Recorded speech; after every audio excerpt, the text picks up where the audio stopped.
Bautista Gracia y Paz te desea una feliz Navidad.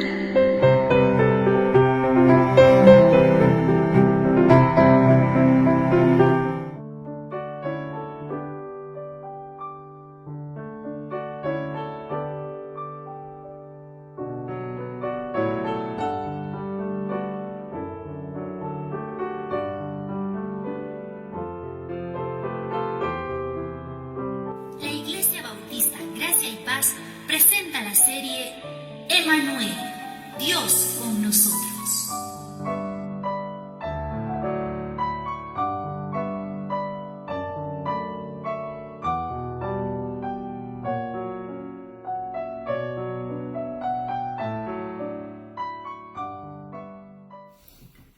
Buenos días, hermanos, bienvenidos a esta transmisión. Gracias por su presencia, gracias por estar con nosotros.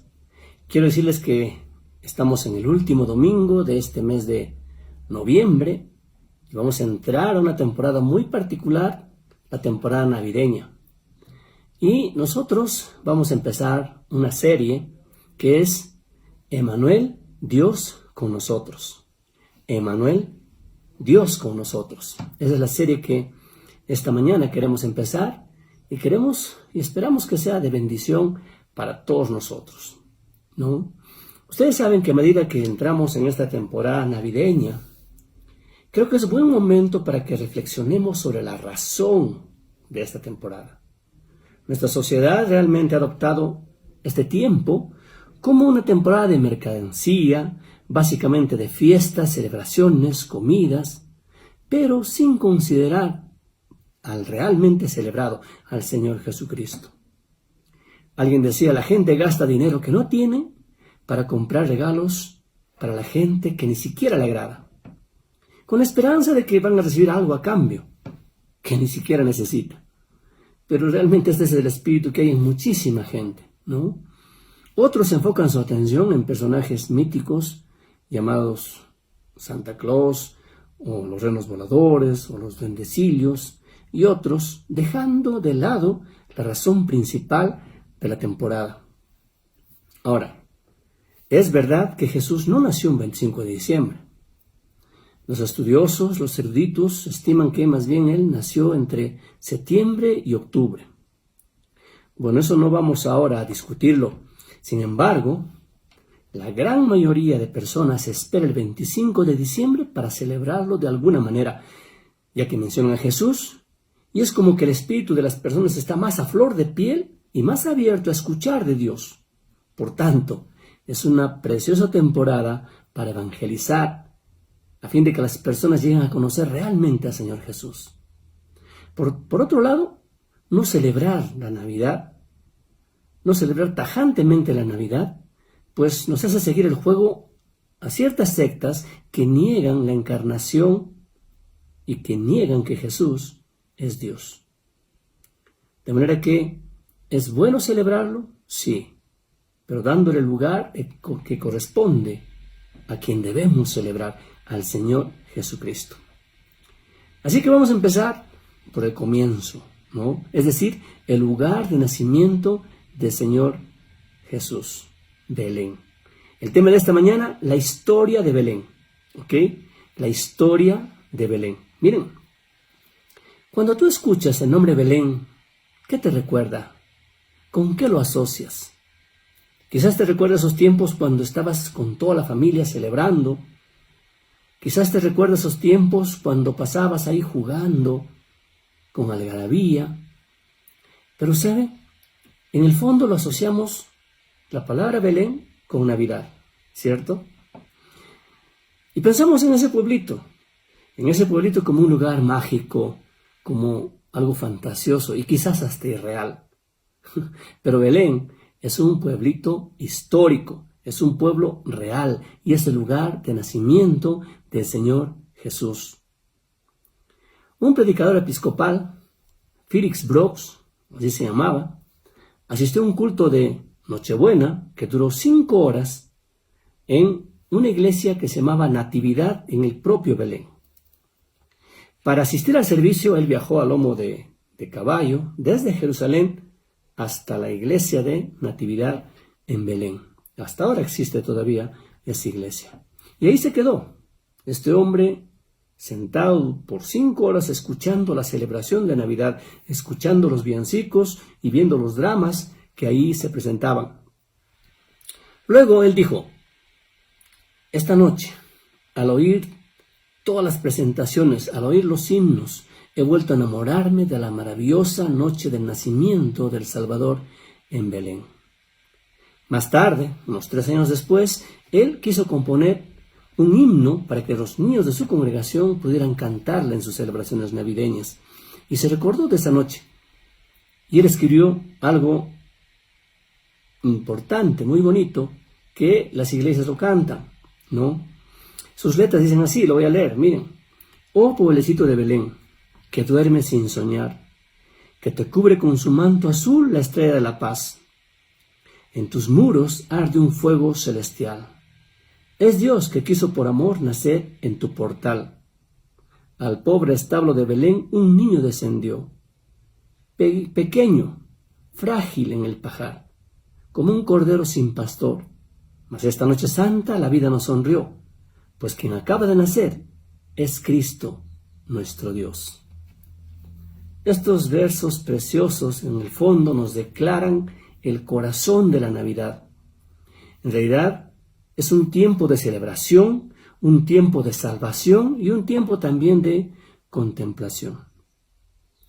Obviamente, muchísimo antes que este compositor escribiera esto, otro profeta como Miqueas puso su pluma y escribió algo muy importante sobre Belén, sobre esta pequeña ciudad de Belén. En breves palabras, Miqueas cuenta la historia de un pueblo especial. Y aunque sus palabras puedan ser breves, en realidad contienen una gran verdad espiritual. Miqueas capítulo 5, versículo 2, dice la palabra: pero tú, Belén, Éfrata, pequeña para estar entre las familias de Judá, de ti me saldrá el que será Señor en Israel. Y sus salidas son desde el principio, desde los días de la eternidad. Vamos a analizar este pasaje esta mañana. Pero quiero que sepa que Belén es el lugar que Dios seleccionó antes que el mundo empezara para que allí se diera un evento histórico más adelante, en el futuro. El pueblo o ciudad de Belén en la actualidad existe, ¿ya? Quizás en el tiempo en que se dio el primer empadronamiento, en el tiempo bíblico que leemos en Lucas, se habían empadronado unas 1,000 personas. Actualmente la ciudad de Belén se estima que tiene unas 36,000 personas habitándola. Y la mayoría de estas personas se dedican básicamente al turismo. Ahora, la pregunta es, ¿por qué de tantos pueblos que pudieron ser escogidos por Dios, Dios escogió precisamente este pueblito de Belén, que no tenía ninguna posibilidad frente a las otras ciudades quizás mucho más grandes, quizás más preciosas, más opulentas, y a los ojos humanos, pues hubiéramos desechado a Belén para que no sea el lugar donde el Hijo de Dios pudiera nacer. Sin embargo, Dios escoge Belén. Nosotros pensaríamos, pero Jerusalén es perfecta para el propósito que Dios tiene. Sí, a nuestros ojos, pero Dios escogió a Belén. Y Belén es el escenario ahora tan querido, tan añorado por todos en verdad, ¿no? Porque fue allí en Belén donde la Virgen dio a luz al Hijo de Dios. Fue allí en Belén donde Cristo tomó sobre sí mismo cada pecado de la humanidad. Fue allí en Belén también donde Él tomó la forma de siervo y se hizo como uno de sus hermanos. La Biblia nos dice que Jesús nació en Belén de Judea. Estos eventos históricos están registrados en el libro de Mateo y Lucas, pero quiero que sepa que hay más que esto. En verdad, Dios, para el nacimiento de Cristo, preparó la ciudad de Belén históricamente. Y esto quiero que lo vayamos meditando. Miren, a la ciudad de Belén se le menciona en la Biblia unas 35 veces aproximadamente. Está en 11 libros diferentes y se la menciona en un periodo de 1300 años. La historia de Belén es una historia especial que debe contarse y debe volver a contarse en nuestros días, en los días que vivimos, porque realmente vivimos en un tiempo en que la verdadera historia del nacimiento de Jesús está siendo eclipsado. Se está perdiendo entre árboles, decoraciones, compras, comidas y personajes míticos como Santa Claus y otros, en verdad. Están eclipsando a Jesús como el motivo central de la temporada. La historia de la Navidad es la historia de un pueblo pequeño llamado Belén. Es la historia de Belén. Vamos a ver 3 puntos esta mañana y esperamos pues que todo esto sea de bendición en nuestras vidas. Primer punto, miren, la historia de Belén es una historia de un lugar real. Es la historia de un lugar. Miqueas 5:2 dice, pero tú, Belén Éfrata, pequeña para estar entre las familias de Judá. Otra vez, cuando Miqueas escribe sobre Belén, escribe sobre un lugar real. Pequeño sí, pero que va a producir grandes cosas, ¿no? Belén, con un pasado colorido y un futuro brillante, está ahora entre nosotros. Miren, la ciudad de Belén se encuentra a unos 10 kilómetros al sur de Jerusalén. No sabemos cuándo se fundó la ciudad, pero se la menciona por primera vez en una carta de uno de los reyes de Palestina a un faraón egipcio por el año 1250 a.C. Esto más o menos se ubica en el tiempo de los jueces en la Biblia. Y Belén al parecer ya existía antes de que Israel invadiera Canaán, para que usted pueda ubicarse más o menos. Ahora miren, el nombre Belén significa casa de pan. Miqueas también lo llama por otro nombre, Éfrata. Ese es un nombre más antiguo de la ciudad. El nombre Éfrata significa lugar de fecundidad o fructífero. Y muy apropiado es que Jesús naciera aquí. Miren, después de todo, Él es el pan de vida, ¿cierto? Miren lo que dice Juan 6:35. Jesús mismo dice, Jesús le dijo, yo soy el pan de vida. El que a mí viene nunca tendrá hambre, y el que en mí cree no tendrá sed jamás. Jesús prometió que todos los que comieran de ese pan nunca volverían a tener hambre. Satisface a todos los que se alimentan de Él. ¡Qué interesante! El Salmo 107:9 dice, porque sacia al alma menesterosa y llena de bien al alma hambrienta. ¡Qué bien! El símil se cumple en Jesucristo. El pan de vida nace en la casa de pan. Ahora, la palabra Éfrata, estábamos diciendo que significa fructífero. ¿Y esto qué implica? Implica que Jesús puede tomar una vida estéril y cambiarla por su gracia y convertirla en una vida fructífera para su gloria.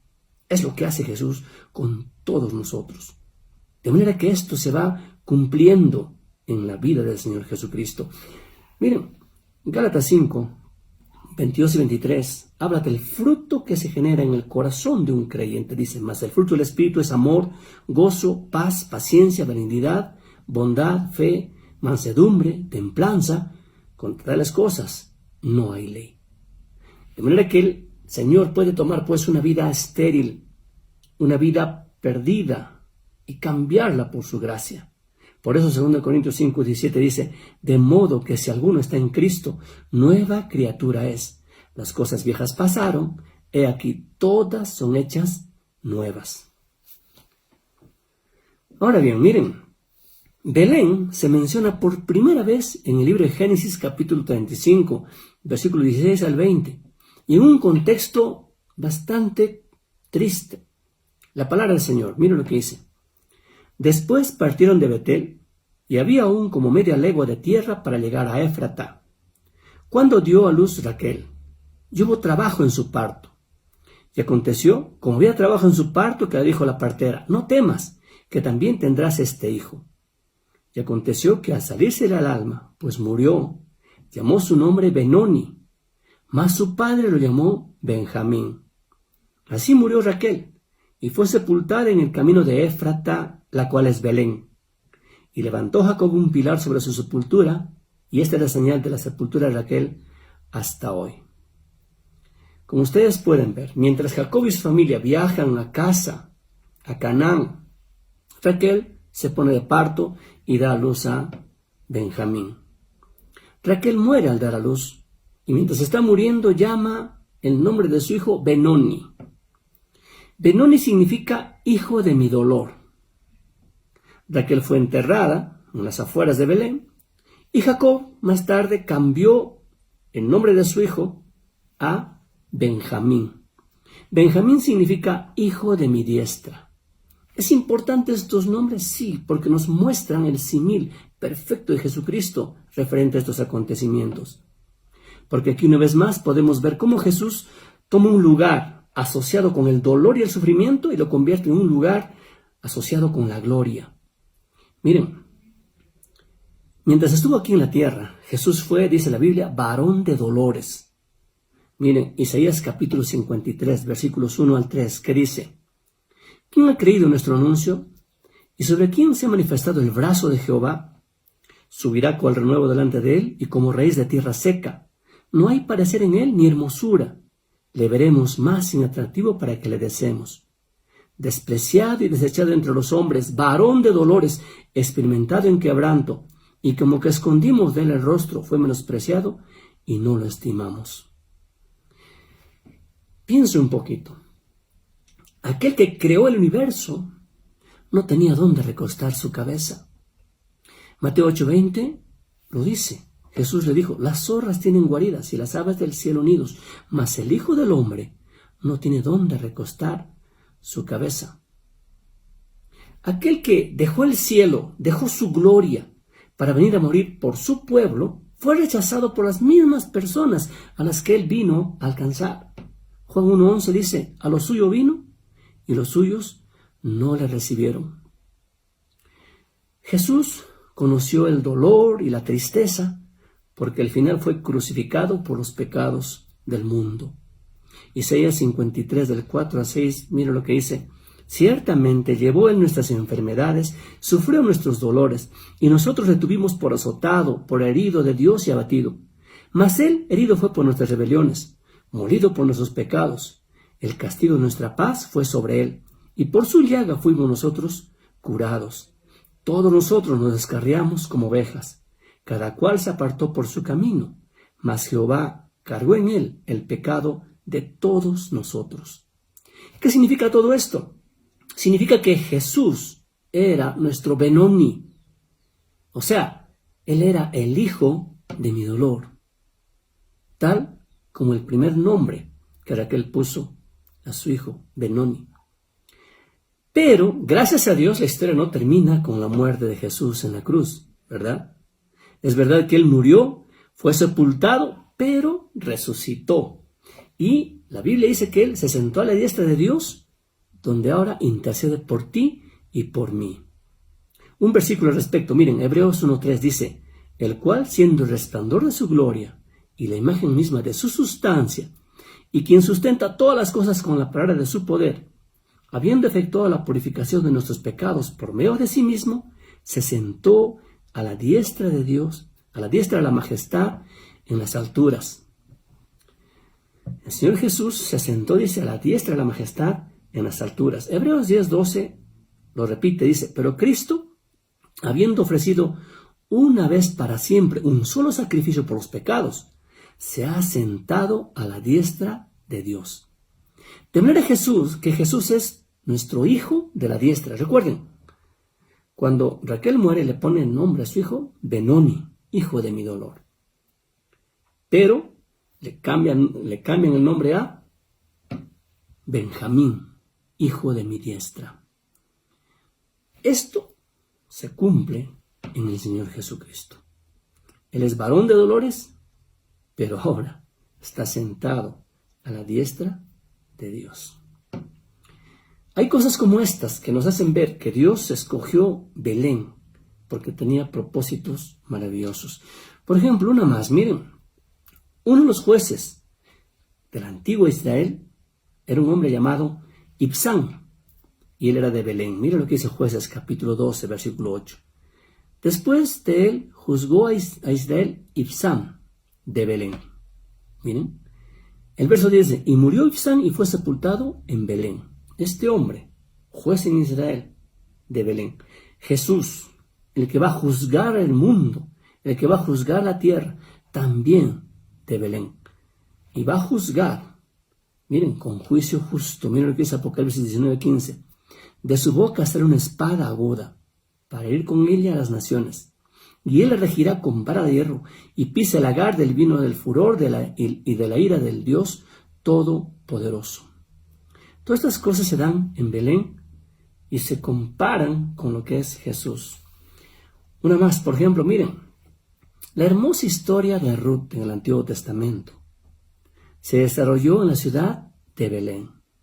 Fue en Belén que Ruth, la moabita, extranjera, encontró ¿qué cosa?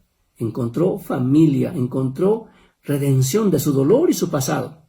En el fondo, ella encontró gracia, misericordia, amor, aceptación, restauración, esperanza, familia, un futuro y todo en ese lugar llamado Belén. Jesús, nacido en Belén, es aquel que nos proporciona salvación y en una plenitud completa para todos. Miren, todos los que reciben a Jesús tienen esa posibilidad de recibir la salvación plena. Juan 1:12 dice, mas a todos los que le recibieron, a los que creen en su nombre, les dio potestad de ser hechos hijos de Dios. De manera que la salvación que se encuentra en Jesús promete todas las cosas que Ruth encontró en Belén y mucho más allá. Hebreos 7:25 dice lo siguiente, por lo cual puede también salvar perpetuamente a los que por él se acercan a Dios, viviendo para interceder por ellos.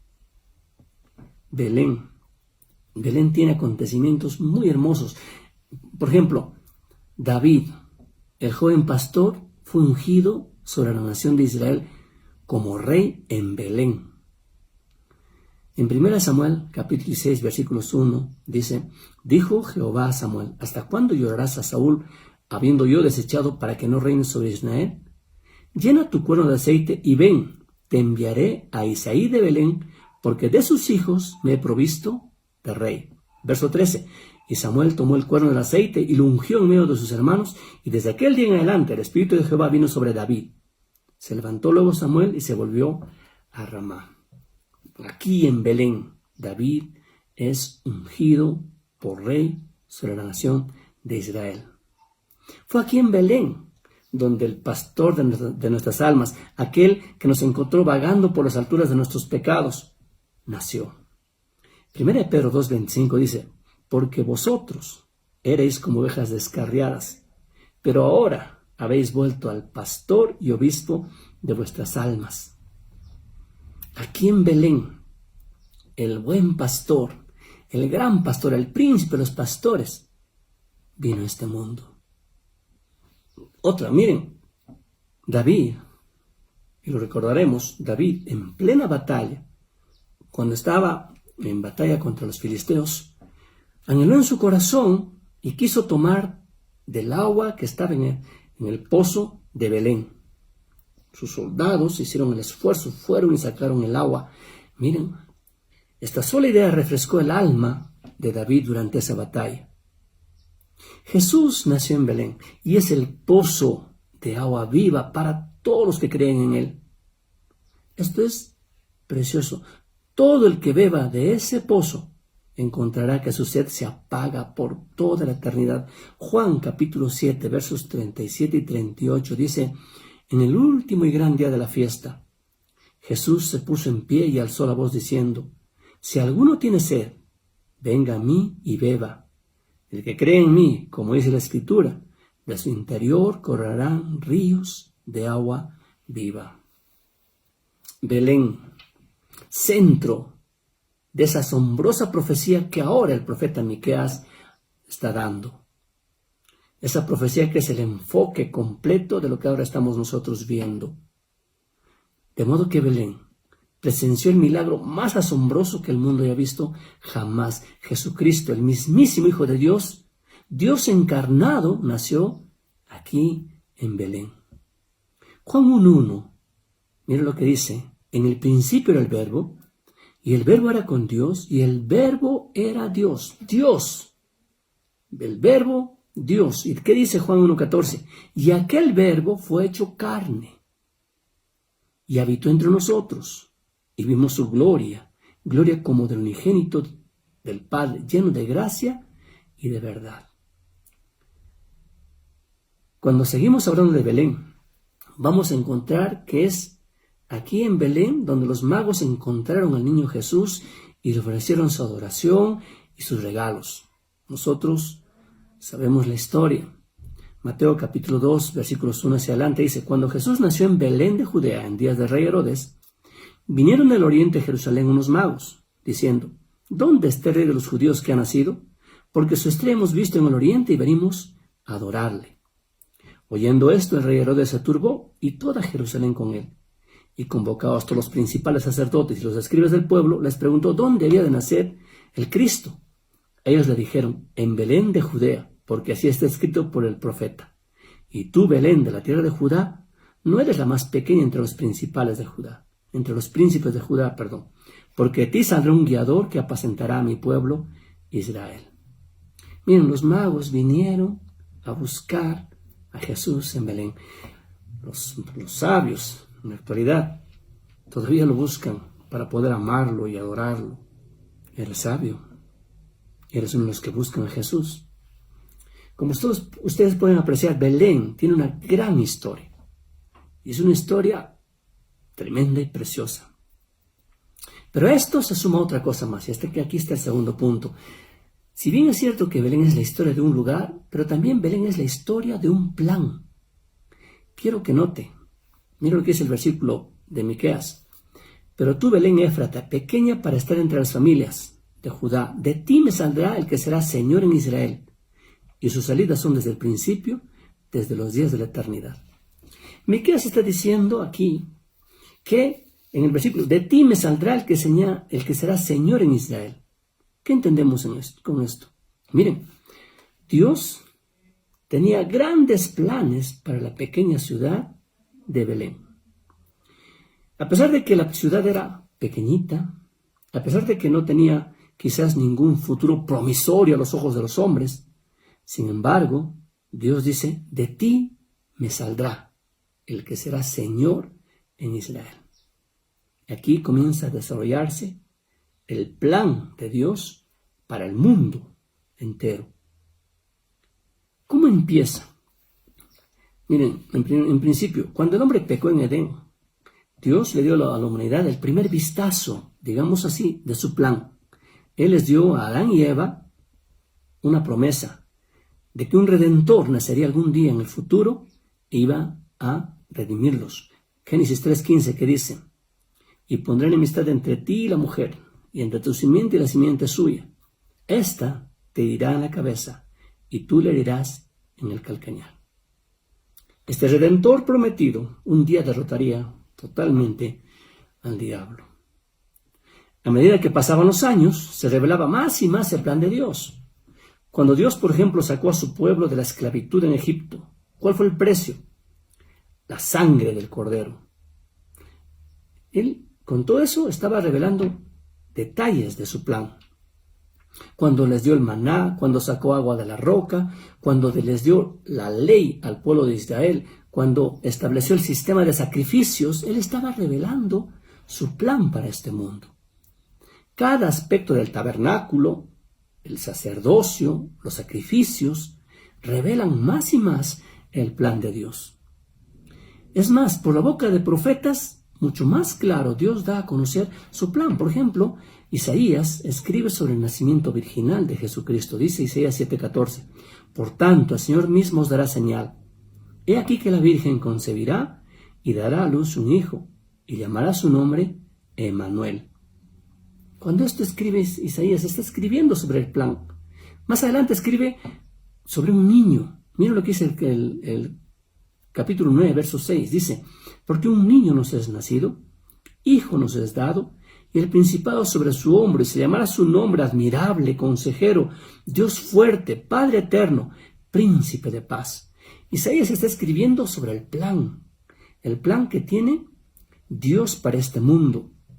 Más adelante Isaías nos va a escribir sobre el Mesías y todo su dolor que tiene que atravesar, todo su sufrimiento. Esto es parte también de ese plan.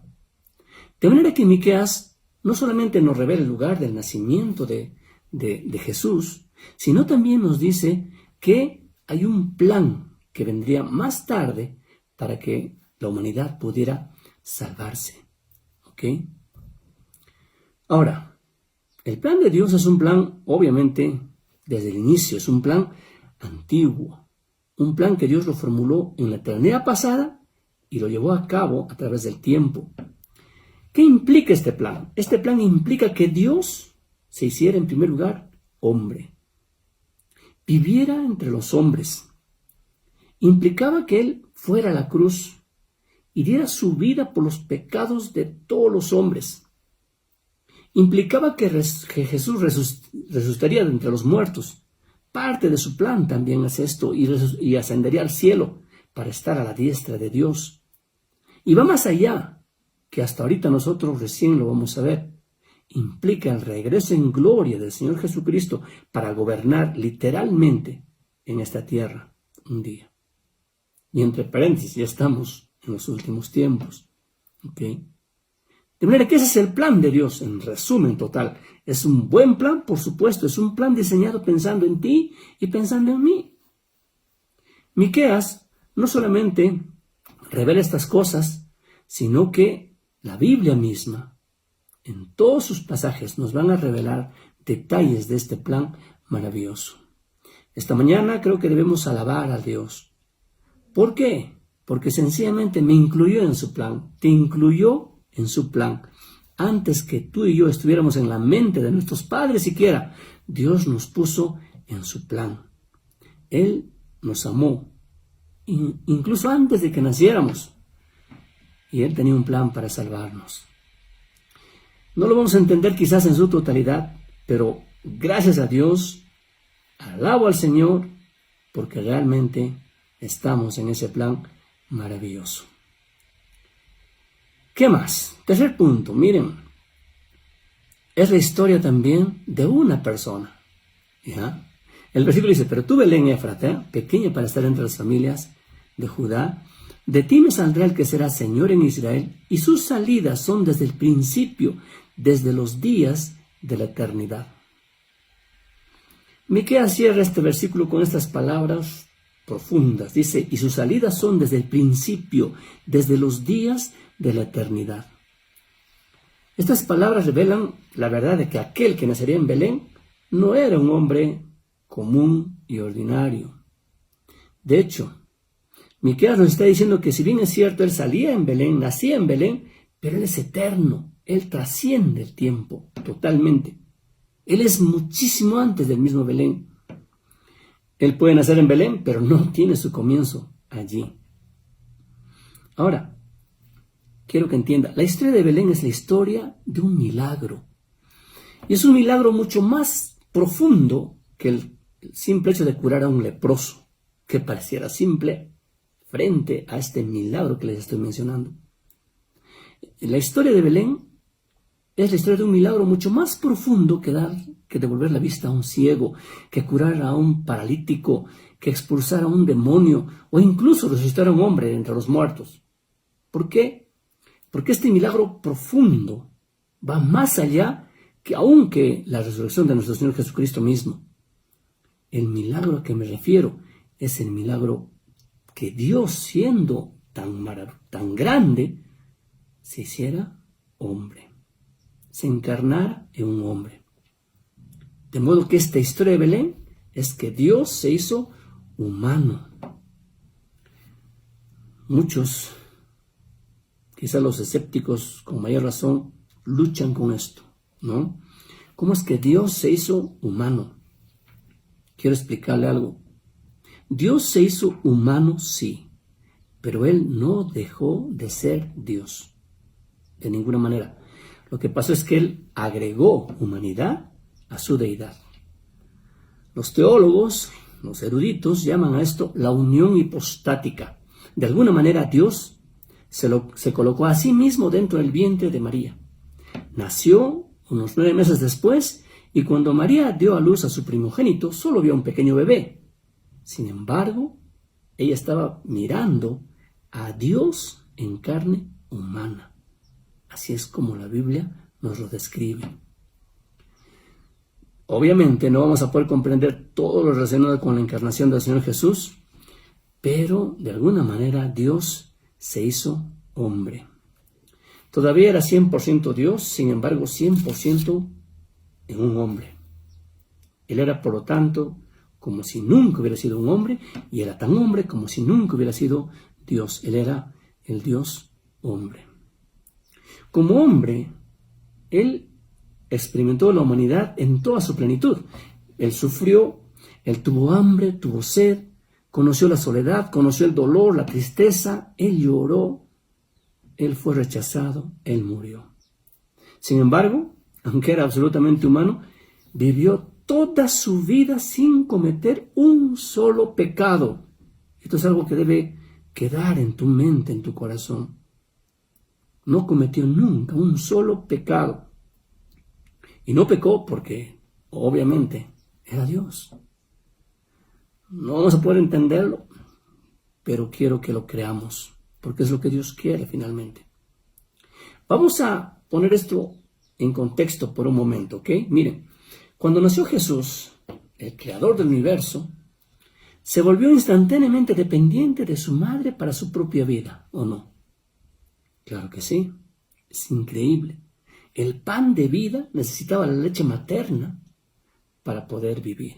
¿Qué le parece? Aquel que hizo el sol y las estrellas, aquel que provocó la luz para que calentara la tierra, ahora necesitaba de los brazos maternos que lo envolvieran para poder calentarlo. ¿No es tremendo todo esto?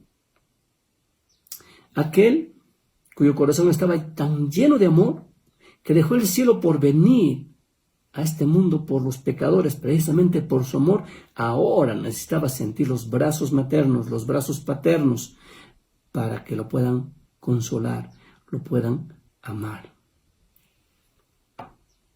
Aquel que lo controla todo, aquel que es dueño de todo, ahora lo dejó todo de lado y se convirtió en un infante indefenso, porque nos amaba tanto. Hay un versículo que resume todo esto, 2 Corintios capítulo 8, verso 9. Miren lo que dice.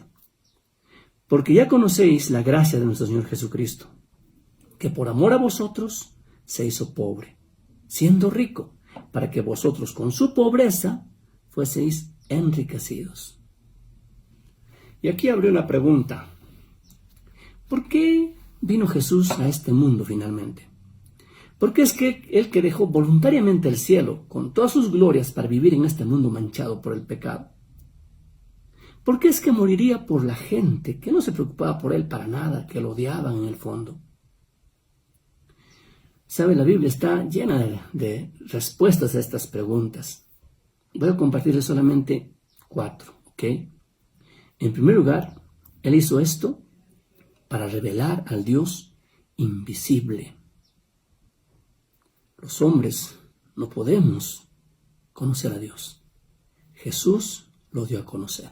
De manera que ese fue su primer, por revelar al Dios invisible. Por eso en algún momento Jesús diría, el que me ha visto a mí, ha visto al Padre. Otro, Jesús vino para cumplir la profecía. Estaba establecido ya desde el Génesis que Él iba a venir un día para cumplir este propósito de salvarnos y derrotar al diablo. Ese fue su segundo propósito. Otro propósito, para hacer Él sacrificio por nuestros pecados. Él como sacrificio por nuestros pecados. Para eso vino, para morir en la cruz. Su propósito tremendo frente a los hombres fue Él morir en la cruz en nuestro lugar. Y como consecuencia, esto es lo cuarto, para reconciliar al hombre con Dios.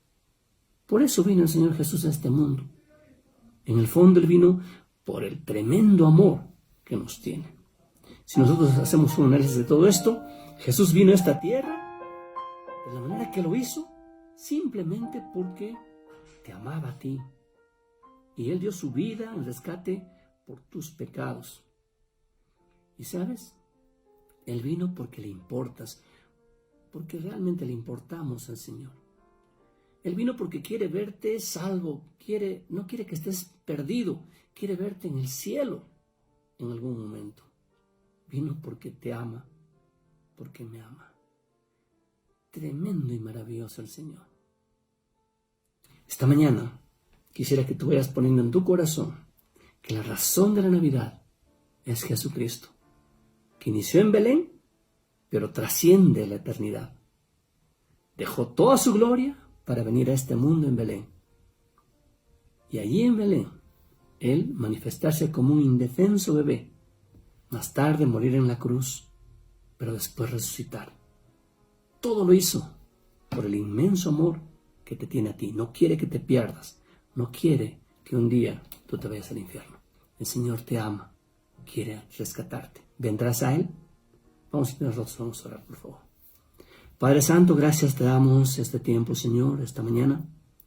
Gracias porque en tu palabra encontramos verdades tan profundas, desde cómo tú has venido a este mundo, Señor. Has dejado tu gloria para encarnarte, para hacerte un bebecito allá en Belén. Gracias, amado Dios, porque entendemos que lo has hecho por un propósito maravilloso. Nos amas. Amas a cada uno de nosotros, Señor. Queremos suplicar, Padre, que podamos ser conscientes de ese amor tuyo hacia nosotros. Que podamos saber, Señor, que si nosotros te rechazamos, estamos perdidos. Te ruego, amado Dios, que tú toques corazones y te glorifiques en nuestras vidas. Y esa temporada, Señor, de Navidad, que la gente realmente pueda encontrar a ti, Señor, como el único y suficiente Salvador. Gracias por este tiempo, Padre. Bendícenos en el nombre de Cristo Jesús. Amén.